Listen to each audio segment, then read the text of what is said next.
warahmatullahi wabarakatuh. Salam sejahtera untuk kita semua. Om Swastiastu, Namo Buddhaya, salam kebajikan. Kenalkan, saya Fitriani MPD dari Program Studi Pendidikan Bahasa dan Sastra Indonesia STKIP Aulusuna. Video ini adalah bagian dari pernyataan diri dosen dalam unjuk kerja Tridharma Perguruan Tinggi atau PDD UKTPT untuk sertifikasi dosen 2026, khususnya aspek pengajaran. Pada kesempatan ini, saya akan menjelaskan secara singkat tentang mata kuliah pengajaran keterampilan membaca yang saya ampu. Mata kuliah ini akan membekali mahasiswa dengan pengetahuan teoritis dan keterampilan praktis dalam merancang, melaksanakan, dan mengevaluasi pembelajaran keterampilan membaca secara efektif dan kontekstual dengan penekanan pada ketercapaian CPMK yang terukur dan selaras dengan CPL Prodi. Mata kuliah ini terdiri atas 4 CPMK. Selain itu, terdiri atas 16 pertemuan, 1 UTS, 1 UAS, dan 14 pertemuan secara daring dan luring. Selanjutnya, mata kuliah ini terdiri atas 9 sub CPMK. Mata kuliah ini dilaksanakan dengan model discovery learning dengan penekanan pada pemahaman konsep dan pemecahan masalah dalam pembelajaran membaca di sekolah. Bobot penilaian pada mata kuliah ini terdiri dari 6 aspek penilaian. Pertama, partisipasi aktif 10%, hasil proyek studi kasus 20%, tugas-tugas 25%, kuis 15%, ujian tengah semester 15%, ujian akhir semester 15%. Selanjutnya, Anda akan menyaksikan cuplikan proses pembelajaran bersama mahasiswa saya di kelas pada pertemuan ke-3 sub CPMK 2 yang akan membahas pengaplikasian berbagai formula keterbacaan untuk menentukan tingkat kesulitan materi bacaan sebagai bahan ajar. Adapun sumber belajar pada pertemuan ini adalah buku utama, yaitu karya Dauman, Harsadzujana, Yiti Mulati, Vismaya Damayanti. Selain itu, sumber pendukung adalah artikel ilmiah karya saya yang telah dipublikasikan di jurnal nasional terakreditasi. Selamat menyaksikan. Oke, assalamualaikum warahmatullahi wabarakatuh. Waalaikumsalam warahmatullahi wabarakatuh. Oke, gimana kabarnya, sehat? Sehat, Bu. Oke, alhamdulillah ya. Nah, hari ini kita bertemu lagi di mata kuliah yang sama, yaitu pengajaran keterampilan Membaca. Sudah pertemuan keberapa? Ketiga. Oke, udah yang ketiga ya. Tapi sebelum kita mulai perkuliahan kita, ada baiknya kita awali dengan basmalah. Bismillahirrahmanirrahim. Dan seperti biasa, kita berdoa bersama dipimpin oleh Wahyu. Silakan Wahyu. Oke, terima kasih Wahyu sudah memimpin doa kita hari ini. Semoga perkuliahan kita diberkahi dan kita memperoleh manfaat dalam pertemuan ini ya. Nah, baiklah, seperti biasa kita cek dulu ya. Siapa yang hadir? Hadir semua? Hadir, Bu. Oke, Nadia udah hadir ya? Hadir, Bu. Alhamdulillah, sehat, Nak? Sehat, Ibu. Alhamdulillah, kesehatan ya, jangan sampai sakit lagi yang lain juga ya. Ya, Bu. Jangan sakit, makannya dijaga ya. Ya, Bu. Oke, nah baiklah. Hari ini kita pertemuan ketiga dengan materi baru. Sebelum kita masuk materi baru, coba kita review sedikit pertemuan sebelumnya. Siapa yang masih ingat pertemuan kedua kita bahas apa? Tentang hakikat Membaca. dan tujuan membaca. Coba, siapa yang bisa? Ya, silakan Nadia. Silakan Nad. Membaca itu adalah proses memahami tulisan dengan baik. Oke, benar ya. Ada lagi yang bisa menambahkan? Ya, silakan Arja. Membaca adalah suatu proses yang kompleks dan rumit dalam memahami makna tulisan, seperti mengenali huruf dan kata-kata, menghubungkannya dengan bunyi dan maknanya, serta menarik kesimpulan isi bacaan. Oke, benar ya. Membaca itu adalah menghubungkan keterkaitan huruf, kata menjadi kalimat supaya kita pahami maknanya dan bisa kita tarik kesimpulannya. Oke, selanjutnya tujuan membaca. Siapa yang masih ingat? Oke, Nurli silakan. Tujuan membaca kita itu mendapatkan informasi, kemudian memahami teks, kemudian menambah wawasan,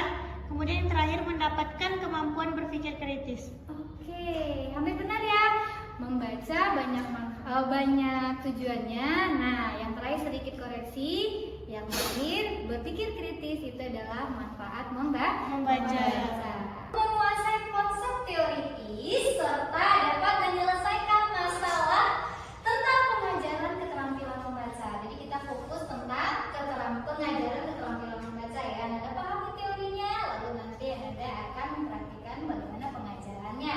Lalu sub CPMK 2 pada pertemuan ini khususnya mahasiswa mampu mengaplikasikan berbagai formula keterbacaan teks untuk menentukan tingkat kesulitan materi bacaan sebagai bahan ajar ya. Jadi sebuah teks itu akan tepat penggunaannya akan kita ukur dulu tingkat kesulitannya. Nah, disinilah kita akan pelajari itu ya. Nah, baiklah itulah sub CPMK sub CPMK 2 kita. Nah, selanjutnya saya sampaikan juga terkait dengan tujuan pembelajaran kita pada pertemuan ini ya. Tujuan pertama ya, ada 5 tujuan pembelajaran kita. Yang pertama adalah mahasiswa mampu menjelaskan konsep dan jenis formula keterbacaan teks menurut para ahli secara jelas. Jadi kita akan bahas secara menurut ahli bagaimana ya, apa itu formula keterbacaan teks. Yang kedua, mahasiswa mampu ya menjelaskan kelebihan dan kekurangan formula keterbacaan teks. Lalu yang ketiga, mahasiswa mampu memahami langkah-langkah mengukur tingkat keterbacaan teks. Yang keempat, mahasiswa mampu mengukur langsung sebuah teks yang diberikan secara akurat. Dan yang kelima, mahasiswa mampu menyusun teks yang sudah diukur tingkat keterbacaannya yang akan digunakan sebagai bahan ajar. Ya. Nah, itulah tujuan pembelajaran kita hari ini. Baik, nah untuk itu kita mulai dengan coba Anda perhatikan di depan ya. Yang saya tampilkan di depan ini. Nah, ada 2 teks ya. Dalam membaca kita pasti akan ketemu teks ya. Mari kita nikmati. Nah, teks ada 2 di depan. Menurut Anda semua ya, kira-kira dari tampilan 2 teks itu teks 1 dan teks 2 apa perbedaannya? Ya, apa bedanya? Silakan Nadia. Yang teks pertama itu kalimatnya itu lebih pendek, Bu. Iya. Terus jumlah kata di setiap kalimat itu sedikit. Iya. Dan yang di teks 2 itu kalimatnya lebih panjang daripada teks pertama. Terus jumlah kata itu lebih dari 10 kata. Iya, benar sekali. Benar ya, yang lain bagaimana? Benar? Kalimat teks satunya pendek-pendek ya. Hanya berapa itu? Paling 10 atau 9 kata ya dalam satu kalimat. Sedangkan teks 2 itu cukup panjang kan? Sampai 2 bahasa Indonesia dan sampai 3 bahasa Indonesia. Nah, itu berpengaruh pada setiap tingkatan kelas, pasti berpengaruh ya. Nah, sebuah teks akan layak kita gunakan sebagai bahan ajar, harus kita ukur ya. Jadi nggak sembarangan nih kita jadi guru nanti ngajarin siswa tentang teks gitu ya, yang akan dibaca atau yang akan ditulis, kita harus kita ukur ya tingkat keterbacaannya. Tepat nggak diberikan untuk mereka gitu ya. Ketepatan itu kita cobakan dengan melihatnya melalui alat ukur. Nah, itulah materi kita hari ini, yaitu formula keterbacaan teks ya. Nah, sekarang dari situ kita bisa lihat ya, Anda bisa lihat secara teoritisnya menurut para ahli apa itu tingkat keterbacaan teks. Karyanya itu mengatakan keterbacaan merupakan tingkat kemudahan ya seseorang dalam membaca sebuah teks. Tingkat kemudahan seseorang dalam membaca sebuah teks, kesesuaian objek yang dia baca dengan yang dituju dan dipengaruhi oleh panjang pendeknya kalimat dan tingkat kesulitan kata. Berkaitan dengan tadi teks yang 2 kita tadi ya, ada teks yang kalimatnya panjang, ada teks yang kalimatnya pendek. Nah, selain itu juga berkaitan dengan, kalau menurut Anda Haryono ada tambahannya, tingkat kesulitan kata. Oke, ada lagi ahli satu lagi yang menyatakan, Hamzah Sujana mengatakan keterbacaan adalah ukuran. Nah,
SD. Intinya fase A gitu ya.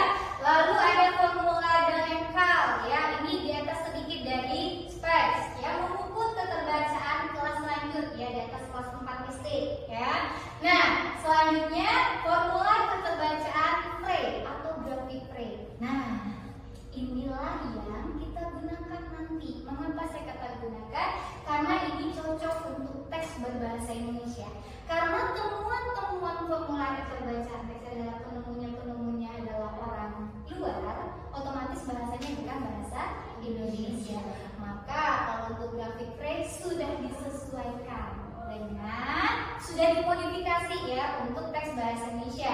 Jadi grafik Frey ada juga formula keterbacaan Raygon, yaitu formula keterbacaan yang berlaku juga untuk semua bahasa ya, termasuk bahasa Indonesia. Nah, yang terakhir ada formula SMOK. Formula SMOK ini adalah formula sederhana yang hanya dilihat dari jumlah kata dan kata sulit ya, dan ini untuk bahasa asing. Jadi yang mana kita pakai untuk tes bahasa Indonesia? Nah, kita pakai dua saja dulu ya, grafik Frey dan grafik Raygon ya. Nah, itu dia. Oke, nah bagaimana kita mencoba mengukurnya? Sebelum kita ke sana, kita bahas dulu apa kelebihan dan apa kekurangan formula keterbacaan teks ya. Kelebihannya apa? Ya, kelebihannya yang pertama adalah kelebihan formula keterbacaan teks itu pertama objektif ya, objektif dan terukur secara jelas, akurat dia. Kalau kita ukur dia akurat sekali ya. Kenapa? Karena dia dilihat dari panjang pendeknya kalimat, dilihat dari kata-kata sulitnya, jadi bisa kita lihat ya. Fleksibel penggunaannya, jadi dia tidak rumit ya, bisa langsung diaplikasikan oleh siapapun ya. Selanjutnya efisiensi waktu, tidak butuh waktu yang banyak dan tanpa biaya. Lalu dia penyelarasan teksnya gitu ya, dan menyesuaikan teks dengan pembaca. Itu kelebihan dari formula keterbacaan teks. Tapi di tengah kelebihan itu ada kekurangan. Apa kekurangannya? Ini dia ya. Formula keterbacaan teks itu memiliki kekurangan. Pertama, hanya mengukur faktor permukaan.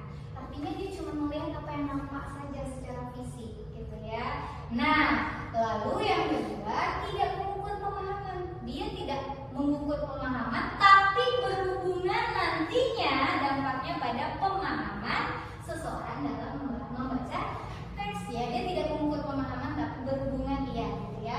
Dan inilah yang menyatakan bahwa keterbacaan itu punya kelemahan, dia tidak bisa dihubungkan dengan makna.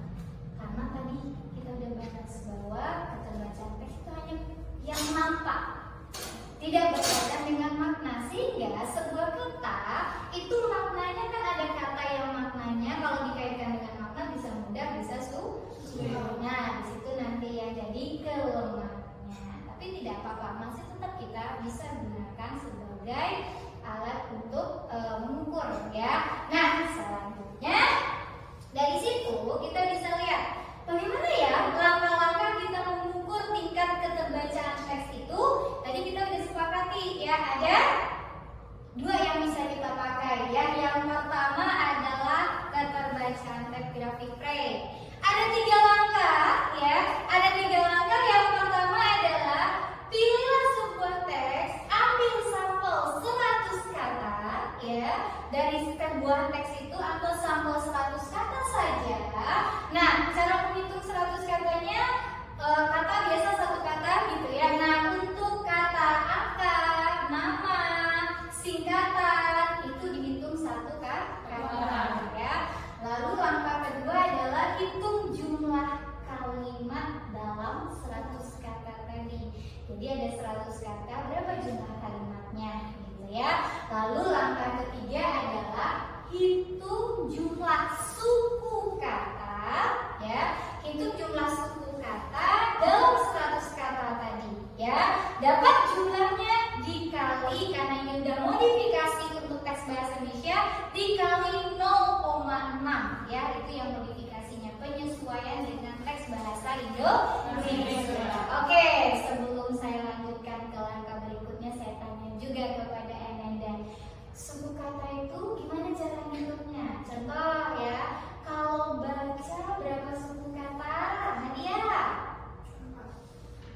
4 huruf. Ada lagi? Kalau baca berapa suku katanya Nurli?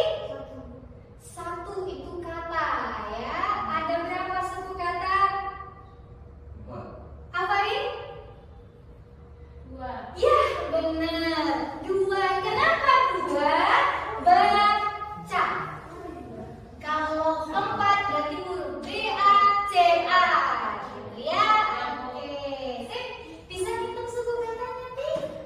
Ya, kita praktikkan nanti loh ya, hitung suku kata. Kalau membaca berapa suku kata? Arida? 3. Iya benar. Ngerti Wahyu? Alhamdulillah ya. Selanjutnya setelah kita hitung suku katanya berapa total dari 100 kata tadi, kita kali 0,6. Lalu data tadi kita aplikasikan pada grafik ya. Nanti saya lihatkan grafiknya. Ada kalimat itu suku X-nya, ada jumlah suku kata suku Y-nya. Berada di titik temu mana, disitulah tingkat kesulitan teks tersebut. Ya, nanti kita lihat. Nah, apa perbedaannya dengan teks keterbacaan Regor? Nih dia. Yang pertama, langkah pertama sama-sama 100 kata, ya. Sama-sama 100 kata. Singkatan, nama, angka ditulis 1 kata, ya. Hitung 1 kata. Jumlah kalimat masih sama langkah pertama dan langkah kedua. Bedanya adalah langkah ketiga. Apa itu? Kalau ketiga kita hitung kata sulit. Bu, apa ini kata-kata sulit? Jumlah huruf dalam 1 kata lebih dari 6. Kira-kira Nurli, lebih dari 6 itu 6 huruf masuk gak? Sulit? Tidak. Ya, Afarin, 6 huruf dalam 1 kata masuk sulit atau tidak? Tidak. Tidak. Kapan dia masuk? Ketika 7 dan seterusnya. Baru 7 baru dikatakan kategori kata sulit ya. Lalu baru aplikasikan dalam grafik ya. Lihat grafiknya seperti apa. Ini dia ya. Nah, ini dia. Dia kebalik ya. Kalau grafik Frey ininya ke bawah ya, sedangkan grafik Regor itu ke atas. Nah, angka-angka itu terlihat angka-angkanya ada 1, 2, 3 sampai 14, ada 3, 4, 5, 6. Itu adalah daerah tingkat sebuah teks itu ya. Misal nih, kalau di daerah 3 ya, di daerah 3 ini ya, nih ini berarti kalau berada di titik daerah 3 berarti teks itu cocok untuk kelas 3 SD ya. Nah, dan seterusnya kelas 8 berarti kelas 8 SMP. Paham? Nah, begitu juga nanti kita ya gimana? 13, 14 itu masalah. 13, 14 itu berarti perguruan tinggi ya. Itu dia. Nah, Anda teksnya yang mana nanti kita ukur gitu ya. Tapi kalau untuk persiapan di sekolah kita ambil yang kelas menengah ya. Sampai sini paham? Paham. Oke. Ada pertanyaan? Ada pertanyaan silakan Bayu. Apa fungsi formula keterbacaan teks dalam pembelajaran? Oke, bagus sekali pertanyaannya Wahyu ya. Apa sih fungsi keterbacaan teks ini untuk pembelajaran? Fungsinya adalah sebagai alat untuk kita mengukur sebuah teks itu tepat atau tidak untuk kita dijadikan bahan ajar ya. Jadi kita nggak sembarangan nih ngasih teksnya. Jangan-jangan teks itu terlalu sulit untuk mereka, jadi nilainya rendah, ya kan? Lalu atau terlalu mudah, jadi nilainya tinggi semua gitu kan? Jadi itu perlu kita perhatikan sebagai seorang guru nantinya untuk jadi bahan ajar.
Oke, sip. Nanti kita cek ya.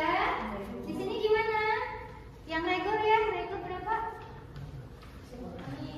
Jumlah kalimatnya Ada berapa? 7, Bu. 7. Karena lebih dari 100 Buktinya kata. 7 gimana? Coba sering hitung 7 gimana? 1, 2, Oke. 3, Oke. Terus kalau yang kata sulit? Ada berapa? 32, Bu. 32 berarti berada di mana dia? Ada di kelas 8, Bu. Oke, kelas 1 nanti kita cek ya. Nah, habis ini gimana? Apa yang udah dihitung? Grafiknya udah? Grafik regor dulu. Oke, regor berapa? Berapa kalimatnya? 7, Bu. Oke, good, 7. Kalau kata sulit? 33, Bu. 33. Beda tipis ya sama sebelah. Kita lihat. Berarti di mana dia daerahnya? Di kelas 9, Bu. Kelas 9, kita cek ya. Sebelah kelas 8 di kelas 9. Kita cek ya. Selanjutnya, nih gimana? Ada berapa? Berapa jumlah kalimatnya? Grafiknya ini ya. Ini itu baru berapa? Jumlah kalimatnya 7, Bu. Oke. Jumlah Jumlah suku katanya? 157, Bu. Oke, ada tinggalin 0,6. Ada, Bu. Oke, dapatnya di kelas? Di kelas 9, Bu. Dan kita cek ya. Ya, Bu. Oke. Kita tunggu yang udah grafik Frey, lanjut grafik regol, yang grafik regol lanjut grafik Frey. Nah, selanjutnya kita ke sudah dapat? Sudah, Bu. Hasilnya berapa? Kita lihat ya. Ada yang sama? Coba kelompok berapa yang benar? 2. Grafik Frey-nya benar? Oke, 3 ya, kelompok gamma 3. Kelompok 1 sama 4 cek ulang ya, cek ulang ya. Oke, sip. Paham untuk sampai di sini? Bisa ukurnya? Paham. Tes itu kita ukur dulu sebelum kita kasih ke siswa. Ya, supaya siswanya tidak merasa sulit dan tidak merasa terlalu mudah ya. Oke, selanjutnya. Oke, sampai lagi kesimpulan. Siapa yang bisa menyimpulkan?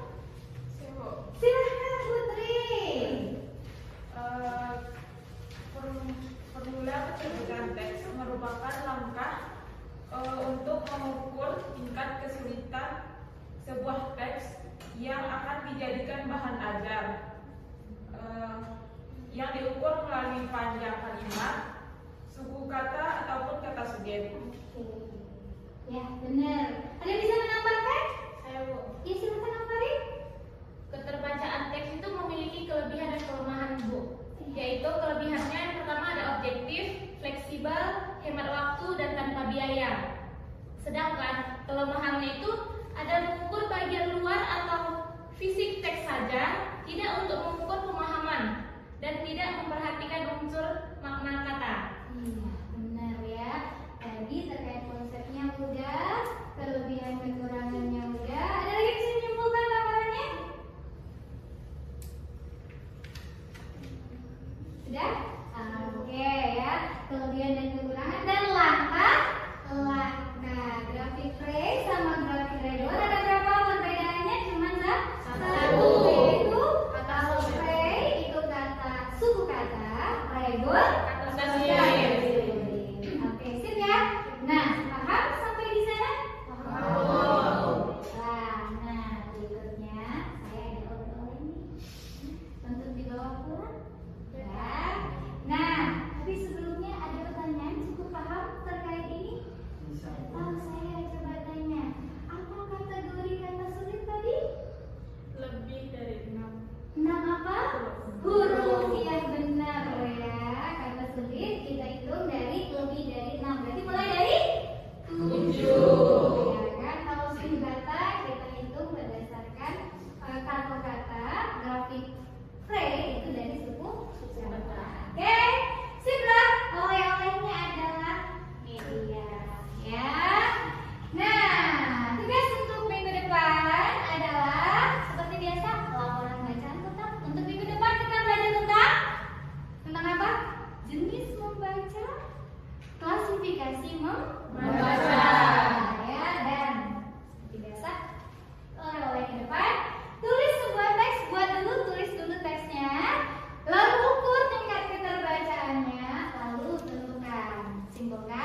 Pertama dimulai.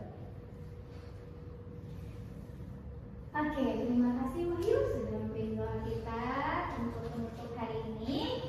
Saya akhiri, semoga bermanfaat. Maaf jika ada yang kurang berkenan. Assalamualaikum warahmatullahi wabarakatuh.